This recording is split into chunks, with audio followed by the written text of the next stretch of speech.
In one of the power-packed verses of Katho, when Nachiketa, the young aspirant, asks Yama, the Lord of Death, O guardian of the law of the triple worlds, would you tell me something about the great being of whom you have been speaking, of whom you have been hinting? And Nachiketa has this to say, that O young and eager aspirant, you ask me of him in front of whom the sun has no luster, the moon and the stars shine there not, he of whom sages and heroes are the food, and I deck myself am a spice in his banquet. I find myself in a similar situation to speak of Aurobindo, to speak of him today.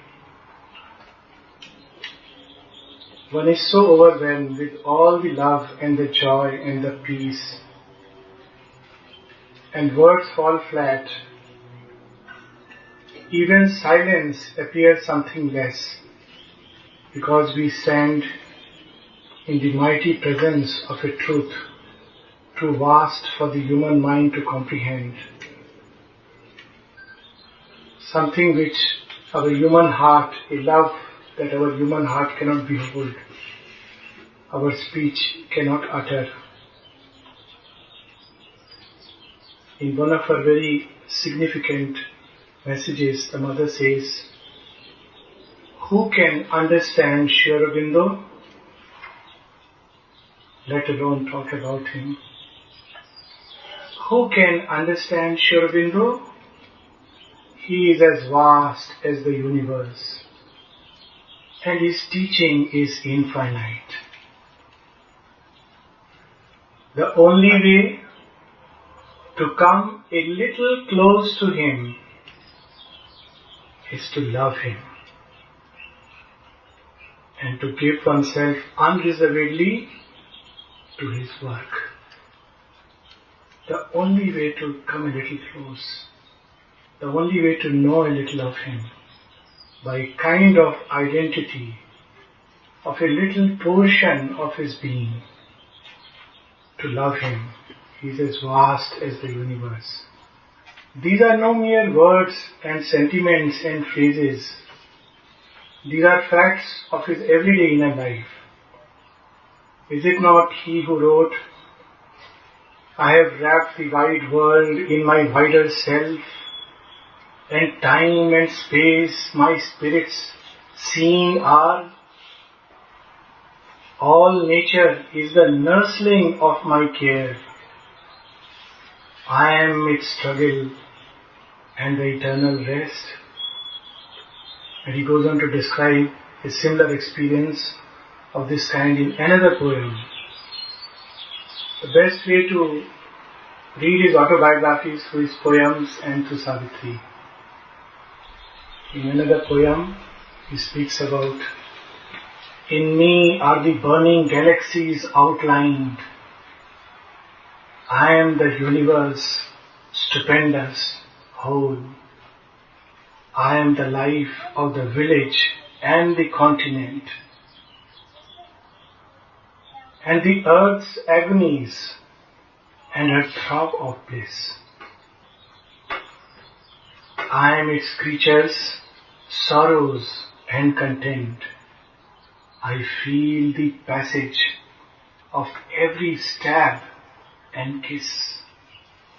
Who could write about or speak about one who could see the divine not just as we saw in that beautiful film today, in the bar, in the bowl, in the judge, in the advocate, in the blanket, in the food in which he would eat and use it also for everything else. But someone who in the depths of darkness could tear all veils and reveal within its heart the divine presence. It is he in the sun who is ageless and deathless. and into the midnight his shadow is thrown. When darkness was dense and covered within darkness, he was seated within it, immense and alone. The mystery of Aurobindo's birth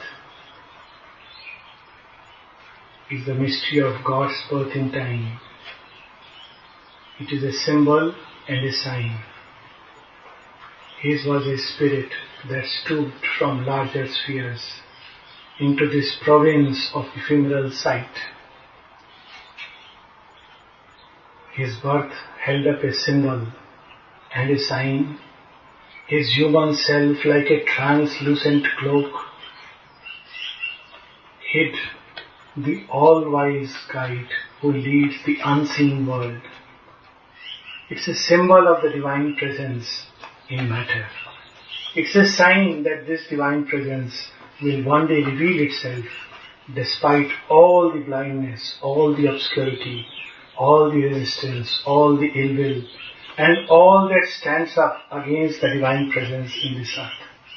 This is a sign of His presence. Why should the divine be born on earth? What is the moment of His birth?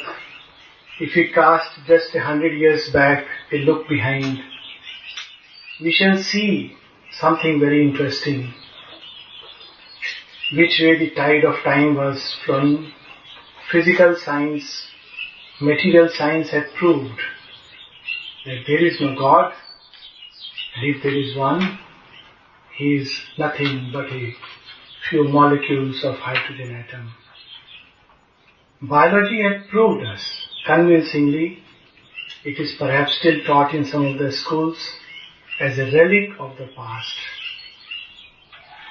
that man is a social animal. And psychology, with apologies to psychologists, had proved that man is nothing. He is a mask. God, what he calls as God is nothing but a mask over his animality. It is nothing but a sublimation of all that is base and low and ugly and animal. God is nothing but animal wearing a beautiful mask in man. This is 100 years back, and we turn full circle, and material science speaks of a theory of everything. It speaks of God in the electron, and biological science begins to see in man more than just a social animal. And psychology, we have some very young entrepreneurs here who tell us that man is not a masked animal. He is not just a chained animal, but also a man-named and frustrating God. There is a God inside who is imprisoned in the human heart. This is what psychologists are beginning to tell us. And how did the tide of time get turned through this dark period of the previous century? That is the all-wise guide who leads unseen this world. But it is not just mere guidance or just merely to change the tide of time. All that can be done by God, by the divine presence, through His instruments. There are many vibhutis, there are many saints and sages, there are yogis who could do that for man. Why should God descend in matter itself into its obscurity? Why should He choose to limit Himself, He the illimitable? Why should He choose to wear finite form and shape like us, He the infinite? And we have those beautiful lines. What is it that He is doing in this matter's night? He who would bring the heavens here must descend Himself into clay, and the burden of earthly nature bear, and tread the dolorous way, coercing my Godhead, I have come down into this solid earth, ignorant, labouring, human grown, twixt the gates of death and birth. I have been digging deep and long, mid a horror of filth and mire, a bed for the golden river song, a home for the deathless fire. I have labored and suffered in matter's night to bring the fire to man. What does man return? But the hate of hell and the human spite are my meed since the earth began. This is an old story being repeated, but in another way, from another vantage point, to take it one step further. Sri Aurobindo belongs to the line of those great descents whom in India we term as the avatar. And there is a threefold work that he comes to do, which we find very beautifully in Sri Aurobindo's work. One, he rescues all the truth of the past. This is called as rescuing the Vedas. He rescues all the essence, all the truth, all that has been done in the past, all that is of value yet to man, all that may yet liberate mankind, all that can still lead us towards the glories of the future. He rescues that. The second, he shows us the way of the present, how to look upon the present crisis and chaos, how to find a way out of it, how to deal with our everyday life, our relationships, our education, our children, science, art, all that at the present moment is so very valuable to man. His poetry, his computers, poetry is no more so valuable, perhaps it is in some quarters, but all that is valuable to man, how to use it as material for something more beautiful yet to come. But most of all, he comes to open a way to the future. This is the threefold work of the avatar, to rescue the best of the past, to give us a law, a dharma, a way of being for the present, and above all, to open a door through matter into the future. It is this threefold work which we find Sri Aurobindo engaged in, but the one which most preoccupied and for the most part of his life was this part. I have labored and suffered in matter's night to bring the fire to man. Time and again, Mother would see the supramental light descending into his body. We have these experiences documented. We read, Narad read the beautiful poem, The Golden Light.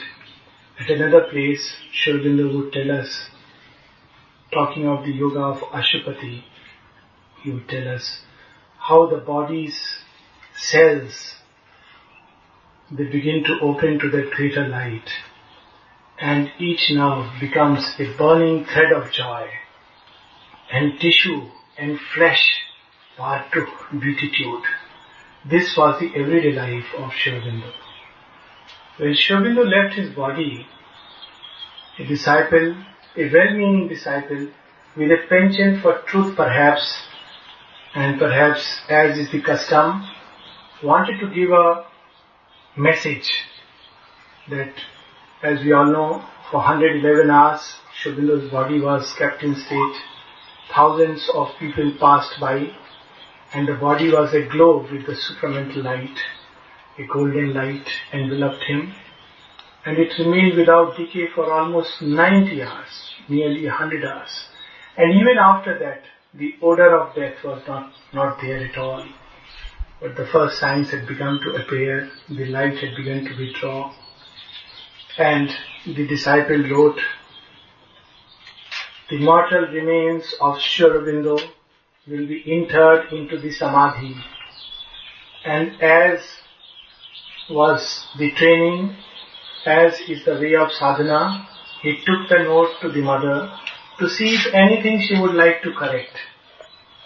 And the mother took a pen, cut off the word mortal remains, added in the margin, there is nothing mortal about Sri Aurobindo. Each cell of his body is lit with the immortal fire. Each cell of his body is lit by the immortal fire. It's very interesting. We see it right when we go to Pondicherry. The significance of matter. Matter does not lie. It is said in the Vedas that there are two poles at which one finds the total truth. One in the superconscious blaze where the truth is self-manifest. The other at the other pole in matter where the truth is concealed. In all the mid-worlds, there is half truth, half falsehood. When we go to Pondicherry, in the vicinity of the ashram, the mind can lie. It tells us, looking at appearances, oh, these are the disciples. I see. The vital can lie. Oh, this heat, this sultry weather, all this? Is this yoga? Is this the place?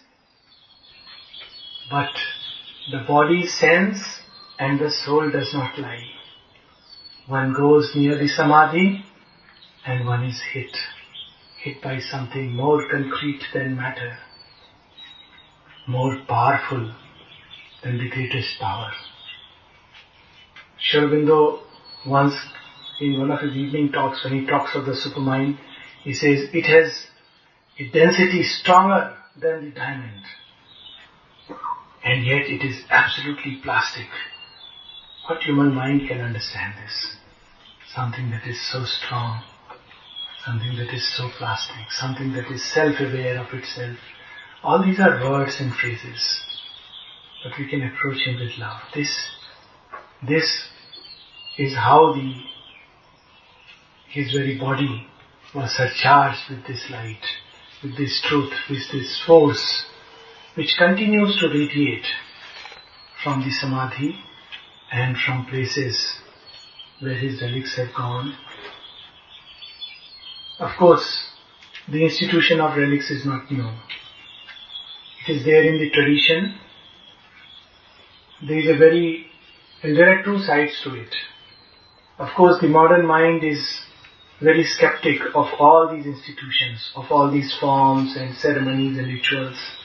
And quite naturally, because we are breaking free from a past whose molds had become encrusted into dead formulas, where ritual has taken the place of the spiritual, and forms have occupied prominence over the spirit, and human mind must break free from all that. Yet, even when we break free, we must preserve the spirit and the essence, as Aurobindo would tell us.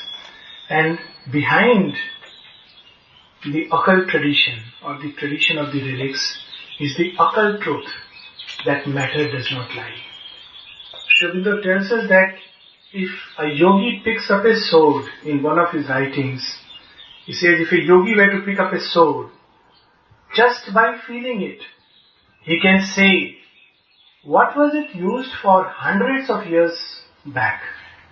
It carries the imprint right into the very physical. And this is an ordinary sword used by ordinary mortals. It is nothing special about it. And a yogi could discern just by touching it. The mother could feel an object and say, where did it come from? When someone gave to her a bead and asked her, Mother, could you tell us something about it? She said, this does not belong to the world of matter. This is a dematerialized object. Touching the bead in her hand, she could say where this comes from. It is the limit of her sight and the limit of her mind. But the limit of her sight are not the limit of light and truth. So there is an occult truth behind the tradition of relics. But there is a still deeper truth, a subtler truth. We see it beautifully in the story, a very ancient Indian legend, the story of Sati. The legend goes that Shiva's consort Sati, she is called by one of the formatures, Daksha Prajapati, one of those beings who presides over the formation of a particular age. and runs the cycles. And he calls his daughter Sati, but denies passport and visa to Shiva. So Sati goes there. Shiva says, look, we are one being. This is not correct. If you are denied an entry, if you are given an entry, Shiva also must accompany. They are symbol of nature and her Lord. So nature without the Lord is allowed entry into Daksha's kingdom. But Sati goes nevertheless, tries to convince him that look, you must call Shiva. And an argument ensues. And Sati jumps into the fire and sacrifices her body. Sure enough, by that great sacrifice, Shiva the Eternal forces his entry. Gate crashes through the worlds as a thunder and a roar.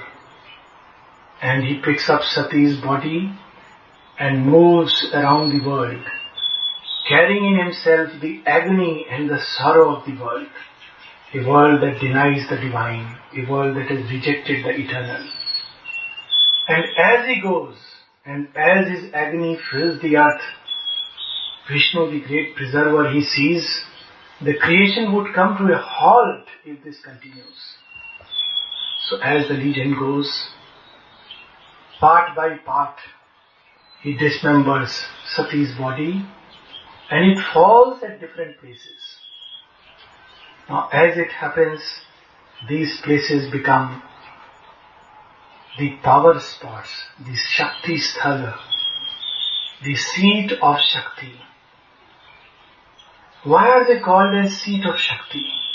Because these spots, it is said, where Sati's body fell, have become seats where within earth the agony of Sati, the sacrifice of Sati, the aspiration of Sati to bring the eternal is embedded.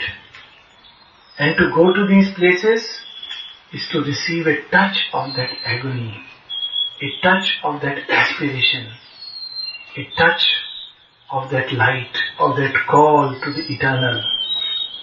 That is why they are called seats of Shakti.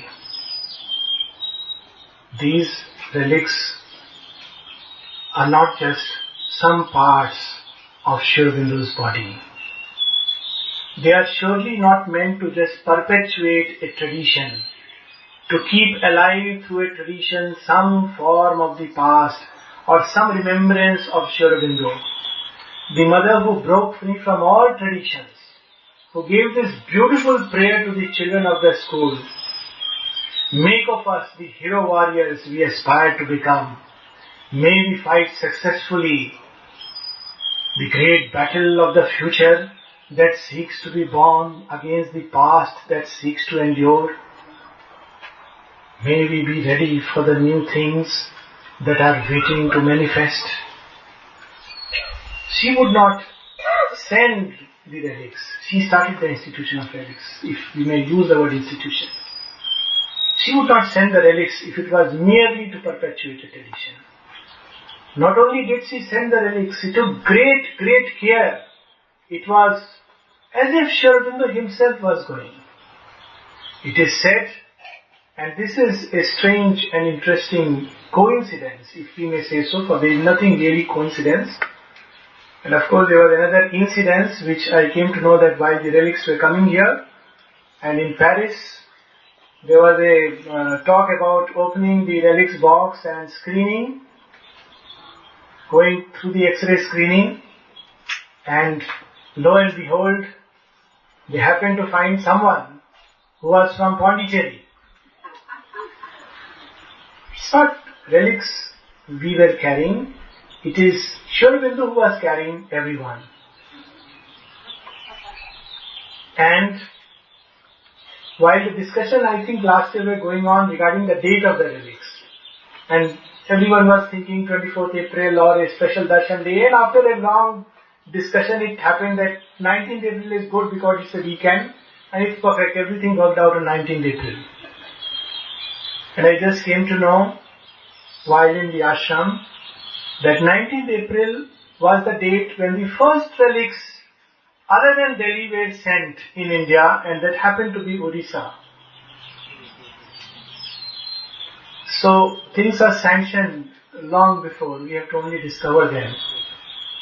So she was not starting the journey of the relics just to keep alive a tradition. In fact, there were places when relics were sent. She would say that, well, this Aurobindo must receive a state honor. And even now in Orissa and some places of India, when relics come, there is a state honor which is given.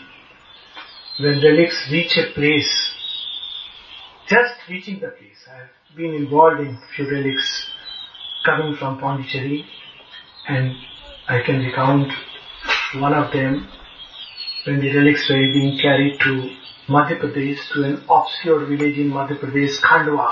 Nobody has heard, even in India people don't know where it is. And relics were taken to this place, and I was there with just 4 other members in the AC compartment of the train. None of us could afford a plane ticket, and we were carrying the relics. And we had to stop at a place called Itarsi. Again, no one has heard it. And from there they were to be carried to this other place on a jeep. Now we were very beautifully seated inside and in a nice atmosphere, just the 5 of us. Some people around who naturally out of curiosity would do pranam and go away, and some would ask, what is it? And the train stopped, and I was carrying the relics. As before I could step out, there was a commotion.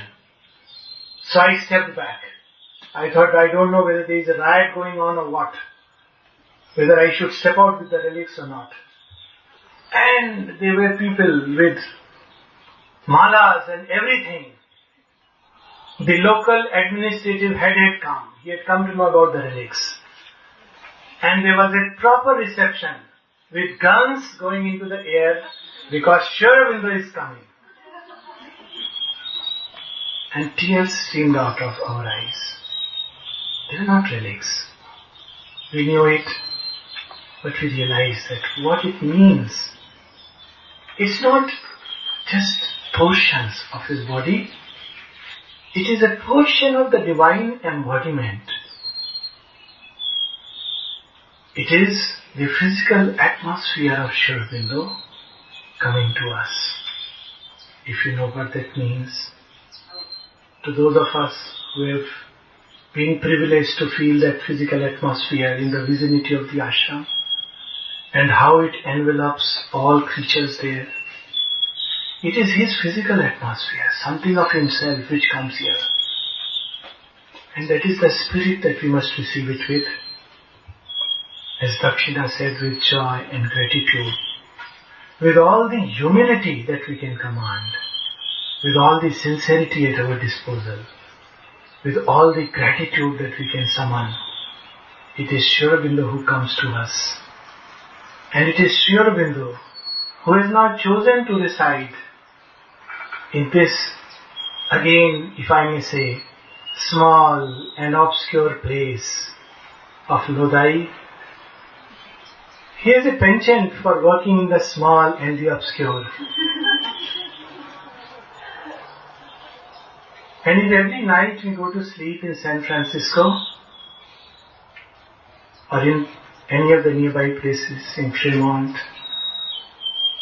other places, and we remember Aurobindo is there, just about 100 miles physically present. If when we go back to our places in New York and other places from where people have come, we can remember that he has come to this country to stay with us, to stay in our midst. What does it mean to us? How would we respond if Aurobindo comes? Would we plan, think, calculate, conceive, philosophize, read the Life Divine, brush our shoes, wear the best dress, or just rush like the gopis of old Krishna calls, and all that they know is the fruit. They don't know what they are wearing. They don't know what hour is it. They don't know whether it's good or bad. They don't know what society will tell us. Oh, another group of people, another sect is forming, another religion or cult. All these words fall flat when the heart senses and the soul sees and the body feels and knows. It is a grace to come in touch and contact with the embodied divine. And who knows, when time will look back through the lens of history, maybe years later, maybe decades later, maybe centuries later, when man will have eyes to see and a heart to feel, he would look back and say, the great revolutions that began in this country and spread to the earth, momentous events that happened, they started with a small little seed and a sapling that was sown by nobodies in a little place called Lodai. Who knows? History is not written by historians. Historians only see it through a lens. It's so strange that everything is washed away and yet truth remains. We just read beautiful lines of Savitri. It's amazing, we don't know which year Savitri was born. Many centuries, millenniums, perhaps a million years have come and gone, and Savitri is still alive. That is the kind of tapasya Aurobindo and the mother have done to us. And what we receive today is a little prasad of his tapasya. Are we ready to greet him with open arms, to welcome him? And how do we greet him? We have just read what Mother has said. The only way is to love him and to give him unreservedly, and to give ourselves unreservedly to his love, in this gesture of self-giving, to just melt into his arms. That is how we can greet him, that is how we can welcome him.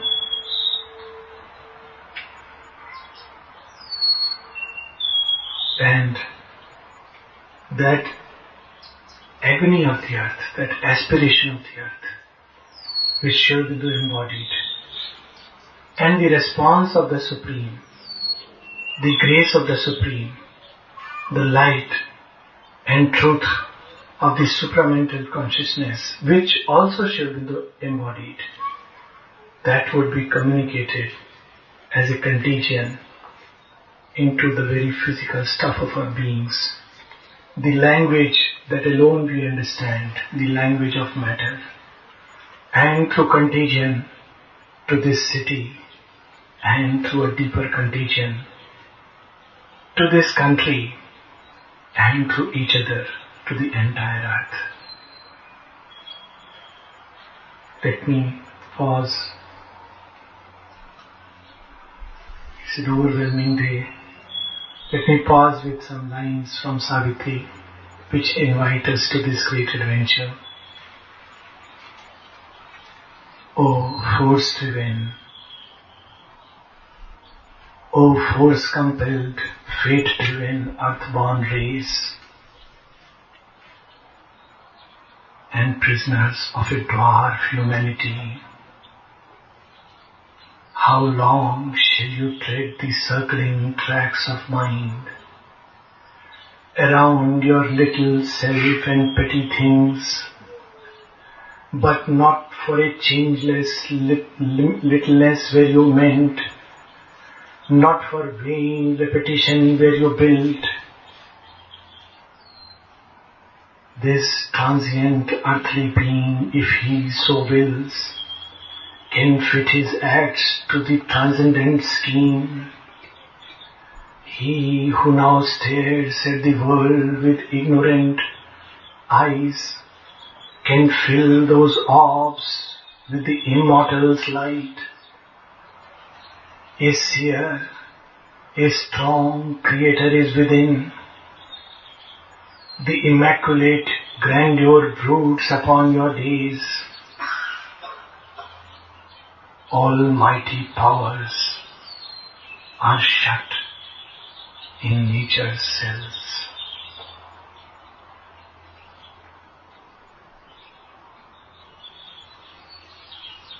Thank you.